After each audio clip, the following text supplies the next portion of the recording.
Oferecimento Sindicato dos Professores da UFMG.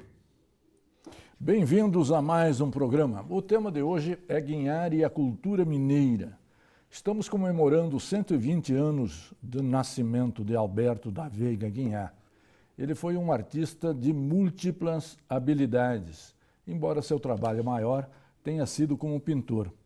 Ele tem uma importância decisiva no desenvolvimento da arte moderna em Minas Gerais, em contraposição ao colonial e ao barroco.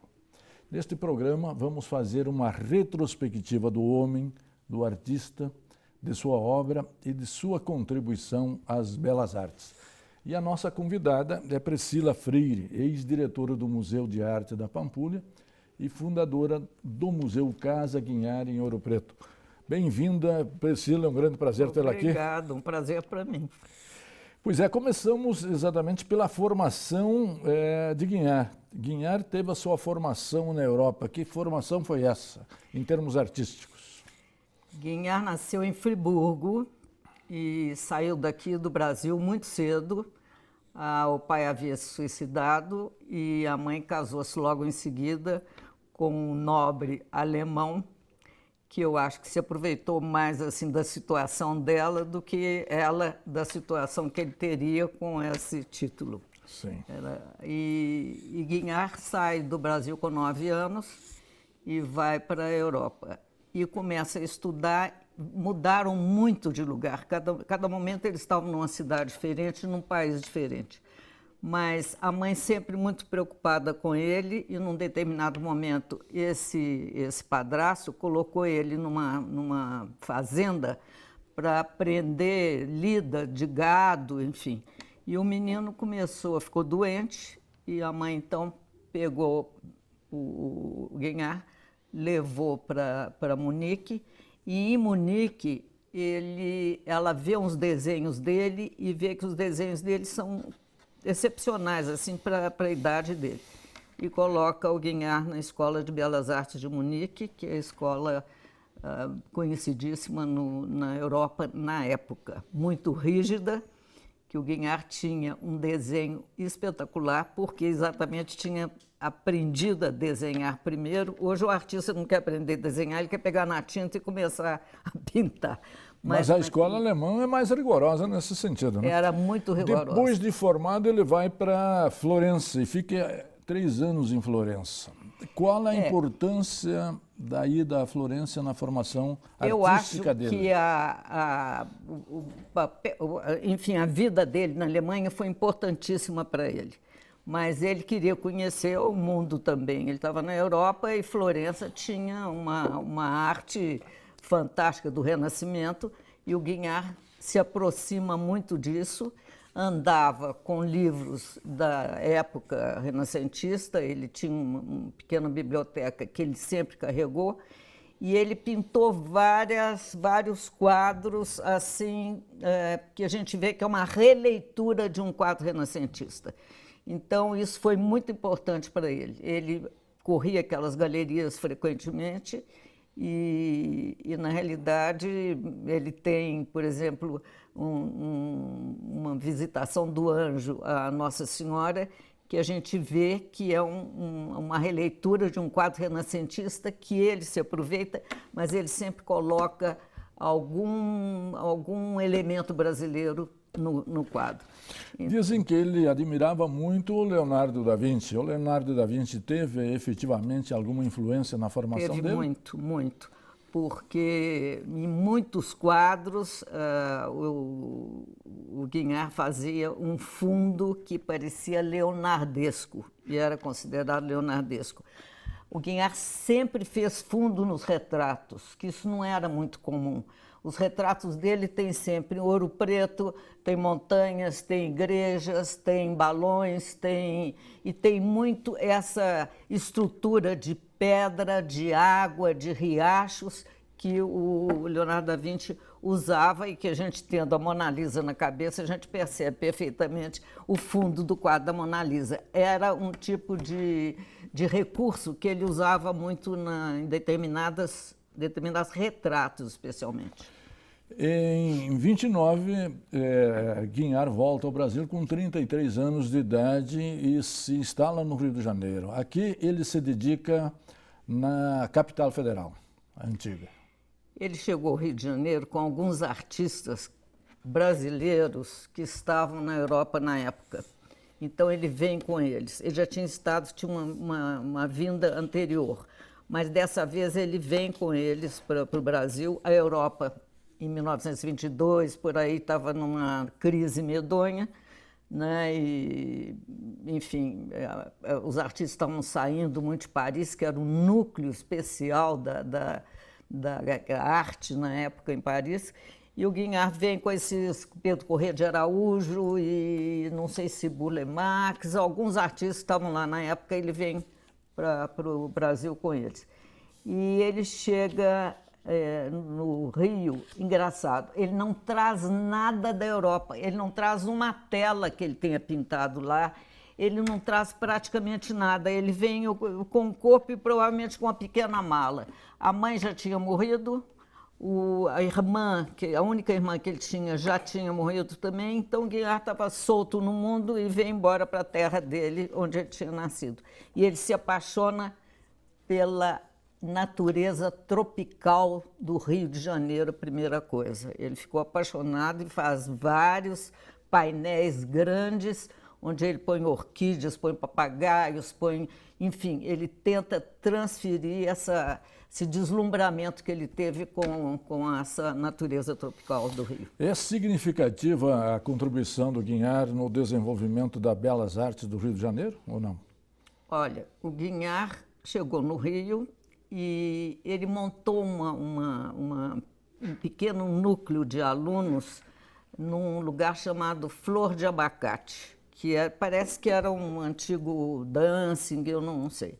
E ele teve muitos alunos importantes, inclusive Iberê Camargo estudou com ele nessa época. E eles gostavam imensamente do Guinhar, e o Guinhar dava as aulas ali, mas era um núcleo muito pequeno. Quem é que se interessava realmente por arte na época, no Brasil? Eu acho que era um núcleo tão pequeno quanto aqui em Belo Horizonte, quando ele chegou aqui. Não, mas capital federal talvez tivesse mais gente. Tinha, mas não era ainda, tinha Portinari já, estava... Aliás, Portinari diz uma coisa muito interessante. Portinari diz assim, esse talvez seja melhor do que todos nós, se referindo a Guinhar. Então já havia um núcleo artístico. A Semana de 22 já tinha acontecido em São Paulo. Então, realmente havia um meio, mas sempre um meio muito pequeno. E o Guinhar não tinha dinheiro nenhum. Então, isso aí realmente, ele precisaria talvez ter um emprego, ter um lugar em que ele pudesse ganhar alguma coisa, porque não se vendia os quadros dele também com essa facilidade, que hoje tem, né? Claro. Essa disputa que tem hoje, não havia naquela época e nem aqui. Perfeito. No segundo bloco, nós vamos trabalhar a vinda de Guinhar para Minas Gerais e a sua contribuição ao desenvolvimento da cultura e das belas artes mineiras. Um instante só, voltaremos já. Interconexão Brasil. Oferecimento: Sindicato dos Professores da UFMG. Interconexão Brasil. Oferecimento: Sindicato dos Professores da UFMG. Bem-vindos de volta ao segundo bloco. Nós estamos trabalhando o tema Guinhar e a cultura mineira. No primeiro bloco, nós situamos a formação de Guinhar na Europa, sua chegada no Rio de Janeiro, e já deixamos no ar o tema desse segundo bloco, que é a sua vinda para Minas Gerais. Em que circunstância e quando Guinhar vem para Minas? Bom, Juscelino tinha feito a Pampulha com Oscar Niemeyer, com Portinari, com Burle Marx. A Pampulha estava pronta. E para espanto dos mineiros na época, porque também não aceitaram tão facilmente essa arquitetura moderna. Não. E daí ele resolve fazer uma escola moderna. Não é que o Juscelino fosse um homem sábio que pegasse as coisas no ar, ele sabia ouvir muito e pedir opinião a quem ele achava que deveria. Claro. Se não me engano, foi Rodrigo Melo Franco que disse a ele que trouxesse o Guinhar para abrir uma escola de arte moderna, que também foi um problema aqui, porque havia uma outra escola de arte do Aníbal Matos, que era uma escola mais tradicional, e a do Guinhar era uma escola bem mais moderna. Ele estava trazendo todo um modernismo que ele aprendeu na Europa e com o qual ele convivia já no Rio de Janeiro. A grande obra do Guinhar é desenvolvida aqui em Minas? Em que sentido a grande obra do Guinhar? Sim, as obras mais importantes, tanto em quantidade quanto em qualidade. Bom, eu acho o seguinte, eu acho que o Guinhar é singular no tipo de pintura dele e na maneira que ele apresenta o mundo que ele viu aqui em Minas. O Márcio Sampaio disse que o Guinhar trouxe do modernismo para Minas duas coisas muito importantes. Primeiro, o desenho, que a linguagem que ele usava mais era o desenho, que é um desenho fantástico também, uma das coisas importantíssimas da pintura, sim, mas da intuição dele, do preparo que ele tinha para a arte. Então, o desenho seria uma linguagem especial que ele trouxe do modernismo para Minas Gerais. E a paisagem. A paisagem. E a paisagem. Então, a paisagem também foi uma coisa que já havia, quer dizer, a gente vai mostrar, inclusive, nessa exposição, como que eram os artistas e como eles viam a paisagem, como eles viam Minas.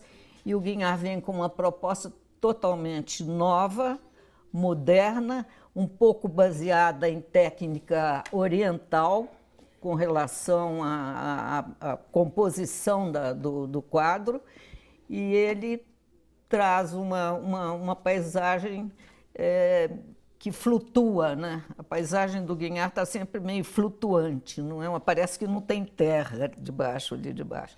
Então, é uma coisa muito especial. Do ponto de vista pessoal, ele foi sempre um homem muito sofrido, com muitas perdas.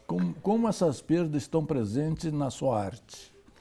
É interessante porque eu convivi com o Guinhar, fui aluna dele e depois, durante algum tempo, eu visitava ele em casa de Santiago Americano Freire, estava, às vezes, próximo assim dele.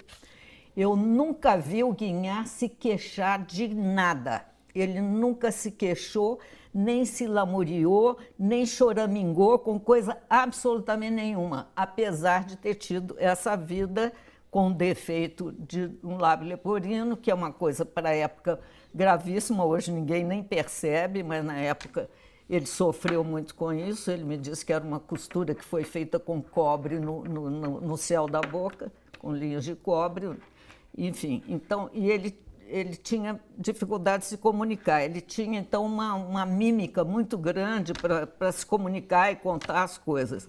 O Guinhar, apesar de ter uma vida que a gente vai dizer infeliz, um homem solitário, sozinho também, às vezes dependendo do apoio e do carinho de outras pessoas, ele não era uma pessoa infeliz, pelo menos você Perfeito. Não percebia isso. Como que era Guinhar como professor de desenho e de pintura? Guinhar dava todas as aulas, tudo que se teria que aprender, um aluno teria que aprender com desenho. Então, ele ensinava perspectiva, ele ensinava as linhas áureas do desenho, e tudo que ele tinha aprendido na Alemanha, ele passava para o aluno. Porém, ele dava uma liberdade enorme ao aluno. Então, essas técnicas eram assim, dadas, mas sem uma rigidez nenhuma. Ele obrigava o aluno a usar um lápis muito duro, né, que vincava o papel. Às vezes a grafite desaparece, mas o papel está vincado, você vê a paisagem ainda no papel. E, ao mesmo tempo, ele soltava os alunos no Parque Municipal e a gente ia pintando a paisagem, ia fazendo. E ele, então, andava e via o que você estava fazendo e fazia um pequeno reparo ou alguma coisa assim. Nunca punha defeito no desenho, mas sempre ele dava um estímulo para melhorar, para se continuar. Mas esse que é o papel do professor, muito propriamente bom, dito. muito, professor excepcional, e deu alunos excepcionais também. Perfeito. No terceiro bloco, nós vamos trabalhar Guinhar, pintor e pintor modernista. Um instante só, voltaremos já. Interconexão Brasil. Oferecimento: Sindicato dos Professores da UFMG. Interconexão Brasil. Oferecimento: Sindicato dos Professores da UFMG. Bem-vindos de volta. Nosso terceiro bloco, estamos trabalhando o tema Guinhar e a cultura mineira. No primeiro, situamos a formação. No segundo, a sua vinda em Minas Gerais e ele como professor. E já deixamos no ar o terceiro tema deste terceiro bloco, que é exatamente Guinhar o pintor modernista. Qual a sua contribuição exatamente para o desenvolvimento das belas artes e da pintura moderna em Minas Gerais? Bom, Guinhar trouxe uma técnica completamente diferente da que estava habituado Belo Horizonte, a sociedade de Belo Horizonte e os antigos pintores. Era outra coisa, ele estava propondo outra coisa. Era o que o Juscelino queria. Queria criar, já que tinha Pampulha, então vamos criar uma escola de belas artes. E o Guinhar, então, traz uma pintura moderna, uma composição moderna, alguns quadros de Cristo, por exemplo, que ele faz, são muito calcados na Alemanha da época, no tipo de pintura que se fazia na Alemanha da época, e que são uns cristos assim, sempre muito sofridos. Ele dizia que o São Sebastião, ele pintava quando ele sentia dores no corpo, quando ele sentia dor nos braços, tal, ele sempre pintava São Sebastião. Ele tinha um pouco de devoção para o santo? Não, devoção não, ele não tinha devoção. Eu nunca prestei atenção se ele tinha devoção a algum santo, não. Eu acho que ele dizia que tinha dor no corpo, e quando ele sentia a dor, ele fazia esse São Sebastião, que é todo cheio de flechas, né? Liberava a dor propriamente. Nós teríamos duas escolas modernistas em Minas, uma representada pela Pampulha e outra pelo Guinhar? Não. Não? É uma só? Não. Eu acho interessante que o Guinhar não tenha contribuído em nada com o conjunto da Pampulha, em nada. Ele não foi chamado para nada, né? Então, isso aí, ele se queixou uma vez também que eles não tinham solicitado ele para nada lá na Pampulha. De modo que eu acho que ele ensinava arte moderna, ele fazia arte moderna, a Pampulha era uma produção moderna também, mas eu não vejo conexão de uma coisa com a outra, não. Eu acho até interessante que eu perguntei se tinha algum quadro do Guinhar sobre a Pampulha. Parece que tem um único, que eu não sei com quem está, mas ele não teve tanto interesse também em estar, sabe, se aproximando tanto da eventualmente eram dois projetos distintos também, né? Já há um inventário completo da obra de Guinhar? Infelizmente não. Um catálogo raisonné geralmente é muito caro. E ultimamente, não sei se ultimamente, ou há mais tempo, tem aparecido muita obra falsa de Guinhar. Mas também de Cavalcante, Portinari, eles estão, sabe, fazendo obras, do Guinhar especialmente. Então existe um medo muito grande de se fazer um catálogo raisonné e de repente colocar uma obra falsa. Eu acho que no catálogo raisonné deve-se colocar todas as obras que são conhecidas já. E já tem alguns livros publicados sobre Guinhar e sobre as obras dele. Eu acho que o mais completo é o da Lélia Coelho Frota. Ela fez um livro, fez uma análise da pintura do Guinhar e, além disso, ela publicou todos os quadros que ela teve acesso, estão no livro. O Guinhar é um artista brasileiro bem conhecido no exterior? Olha, tem quadros em Nova York, no Metropolitan Museum de Nova York, tem quadro dele, mas eu não sei se ele é tão conhecido. Eu acho que o artista brasileiro, normalmente, agora, com essas como é que se diz, essas festas que estão fazendo na Europa, nos Estados Unidos e aqui na América Latina também, esses festivais de obras, tem aparecido muito artista brasileiro novo. Mas, na época do Guignard, realmente não havia isso. Perfeito. Então, ele ficou meio encapsulado aqui no Brasil. Perfeito. A senhora organizou o Museu Casa Guignard de Ouro Preto. Com que obras ele foi construído? Ou fundado? Esse museu deu muito trabalho porque o meu grande amigo José Aparecido era secretário de Cultura e ele falou comigo que não podia estar fazendo museus assim, sem parar, e que isso dava muito, enfim, que eram custosos para o Estado e tal. Eu falei, mas eu vou fazer esse museu de qualquer maneira. A casa era do IEFA, o Rodrigo Andrade era do presidente do IEFA, e falou, Priscila, vamos dar um sentido nobre a essa casa. Então, como é que você acha que eu fiz isso? Foi com a maior dificuldade, mas a gente conseguiu restaurar a casa e colocar lá o mínimo. O que era o mínimo? Na Fundação de Arte de Ouro Preto, quando o Guignard morreu, eles recolheram algumas coisas do Guignard. Então, eu pedi ao Maurílio Torres, na época, que doasse isso para o museu. Então, ele doou.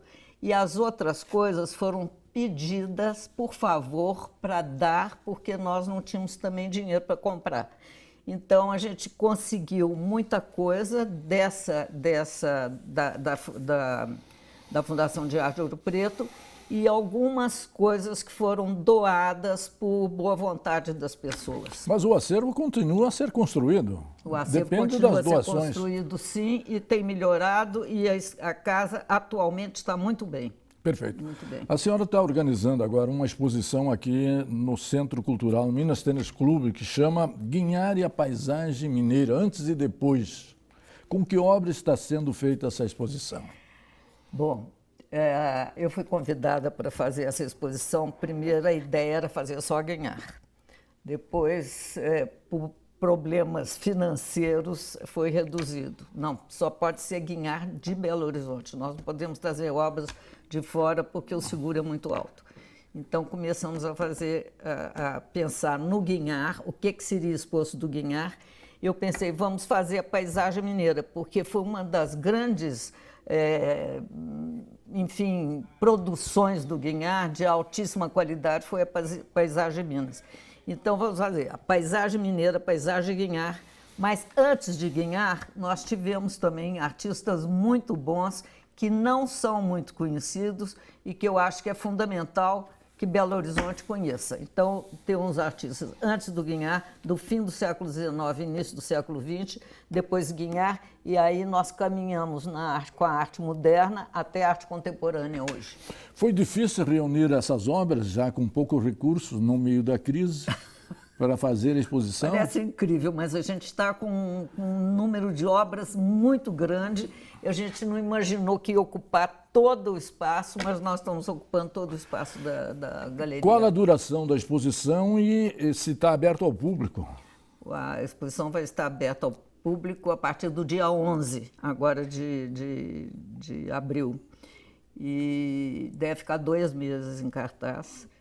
Em cartaz, quer dizer, não é teatro, mas enfim, está aberta durante 2 meses. A Galeria do Minas é muito simpática, tem feito ótimas exposições lá, de modo que já tem um público também que já frequenta. E aberto ao público em geral. Com certeza. Perfeito. Priscila, queria agradecer aqui a sua presença, cumprimentar por essas várias iniciativas da criação do Museu Casa de Guignard e por essa exposição aqui, trazendo e dando oportunidade aos mineiros, aos amantes da arte, de exatamente curtir o seu trabalho com tanta dedicação que ele teve aqui em Minas. E a você, telespectador, nós trouxemos a reflexão, no meio da crise, de outro grande brasileiro para mostrar que esse país, a despeito da crise, é viável. E a você, telespectador, que sempre nos acompanha e nos prestigia, muito obrigado pela sua audiência e até a semana que vem.